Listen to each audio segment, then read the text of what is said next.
বেলেগ মানুহ আছে দেখোন মোৰ ওপৰতে ইমান এটেক কৰিছে যে আৰু মানুহ আছে দি থৈ যাওঁ দে বেগটো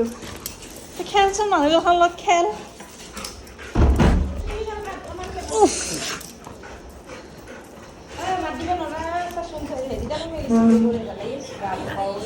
এতে বহিলৈ মৰম কৰ এতে বহিলৈ ঘৰতে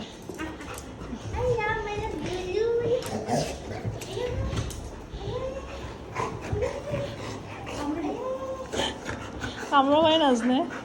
কামৰবা জানবাওতো লাগব মৰম দো থোৰাছা